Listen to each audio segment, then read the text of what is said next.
কি ঠিক নাই কি ঠিক করা উচিত বিশেষ করে হল মালিকদের ক্ষেত্রে? আমি যে পার্সেন্টেজটা পাই it's a very small percentage. আমি একটু বেশি খাই, ওনাকে একটু কম দেই।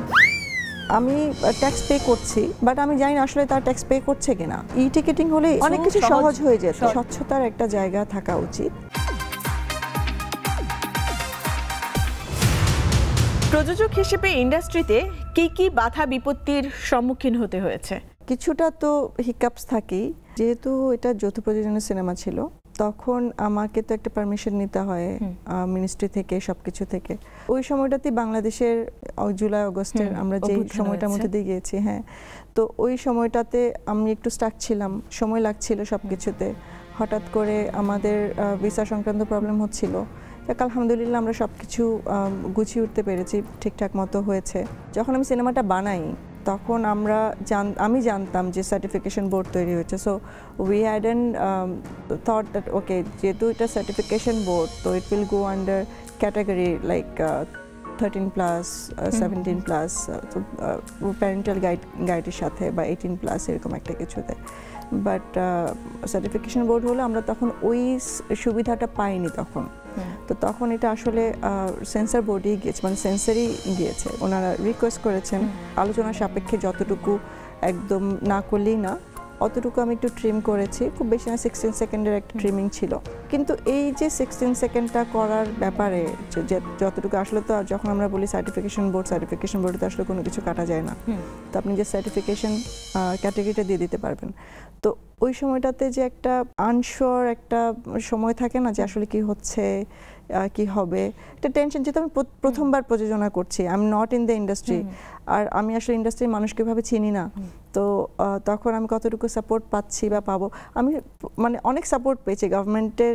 যত আমি বলবো যে যারা সেক্রেটারি ছিলেন, ইভেন তথ্য মন্ত্রণালয় থেকে সবাই আমাকে অনেক সাপোর্ট করেছেন, সেন্সর বোর্ড থেকে সবাই সাপোর্ট করেছেন। They are very supportive in every way. Even আমার দর্শকরা আমাকে অনেক সাপোর্ট করেছেন। সো সেই দিক থেকে একটু টেনশন ছিল। হল মালিকদের কাছ থেকে কেমন আপনি আর কি কেমন সাপোর্ট পেয়েছেন কিনা? আমরা যতটুকু জানি আপনি সাপোর্ট আসলে পাননি, কিন্তু কি বিষয় আসলে সংস্কার দরকার? আপনি একজন এডুকেটেড পারসন, আপনি এখানে অর্থলগ্নি করছেন, সিনেমা হচ্ছে বিগ বাজেটে, তো আপনার মতো যদি আরো প্রযোজক আসে তাদেরকে আপনি কি সাজেশন দিবেন যে এখানে কি ঠিক নাই কি ঠিক করা উচিত বিশেষ করে হল মালিকদের ক্ষেত্রে, ডিস্ট্রিবিউশনের ক্ষেত্রে? আমি বলবো ডিস্ট্রিবিউশনের ক্ষেত্রে যেটা হয় যে এখন হল মালিকদেরকে কিন্তু আমরা চাইলে সরাসরি সিনেমাটা দিতে পারি, ডিস্ট্রিবিউট করতে পারি।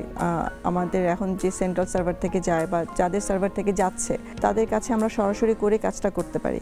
বাট আলটিমেটলি আমাদের একটা ডিস্ট্রিবিউশন চ্যানেল থাকে, তারা হয়তো হল ভাড়া নিয়ে তারপর সিনেমাটা চালায়। তো সেখানে একটা কমিশনিংয়ের একটা ব্যাপার আছে, যেটা আমি এখন পর্যন্ত জানি না যে কমিশনিংয়ের ব্যাপারটা, এটা আমি শুনেছি এটা প্রযোজক সমিতি থেকেই অ্যাপ্রুভ হয়েছে, বাট এইটা অ্যাপ্রুভ হয়েছে অনেক বছর আগে। আমরা এখন ডিজিটাল যুগে আছি, আমরা এখনও যদি সেই একই সিস্টেমে যাই যেখানে আসলে ওই এখনো কাগজে লিখে হিসাব করতে হয়। তবে ই টিকেটিং হলে এই যে টিকিটগুলো বিক্রি হচ্ছে, আমাকে সবাই জিজ্ঞাসা করে যে ফার্স্ট উইকে কত হলো, সেকেন্ড উইকে কত হলো, তো আমাকে একটা আন্দাজ করে বলতে হয়।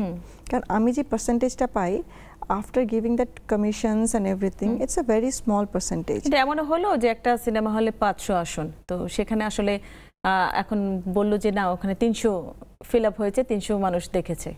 হ্যাঁ, বাকি 200 হল মালিকটা চাইলে তো সেটা হল মালিকটা চাইলে সেটা বলতেই পারে। তো এখানে কিন্তু আপনার জায়গা থেকে কিন্তু আপনি সেই বেনিফিটসটা পাচ্ছেন না। আমার বেনিফিটস আমি পাচ্ছি না। তবে আমরা যেটা ইউজুয়ালি করি যে আমাদের কিছু নিজস্ব লোকজন রাখি। তো আমি মনে করি যে স্বচ্ছতার একটা জায়গা থাকা উচিত। তো সেই ক্ষেত্রে সংস্কার যদি করতে হয়, ই টিকেটিং করতে হবে, কিন্তু ই টিকেটিং এর পরেও এই প্রবলেমটা হবে। আমি যেটা দেখেছি অনেক জায়গায় ব্ল্যাক হয়েছে, টিকিট ব্ল্যাক করেছে।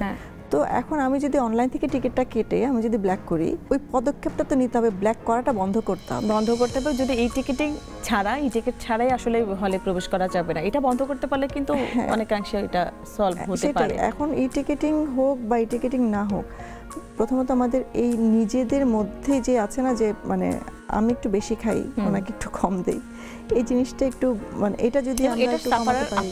এখন পর্যন্ত এটা শুধু আমি বলি না, সব প্রযোজকরাই সাফার, যার জন্য প্রত্যেকটা প্রযোজক, আপনি বড় বড় যে কোনো প্রোডাকশন হাউসের কাছে যান, সবাইকে জিজ্ঞাসা করুন। কেন আপনাকে বেশি বলছে কিনা, বরবাদ তো আসলেই আমরা যত নিউজে দেখি আর কি হাউসফুল, কিন্তু হাউসফুল হয়েও যে প্রযোজক তার বেনিফিটসটা পাচ্ছে কিনা। প্রথম আমি চাইবই যে আমার লগ্নিকৃত টাকাটা উঠে আসুক, তারপর যেটা হবে এটা বোনাস।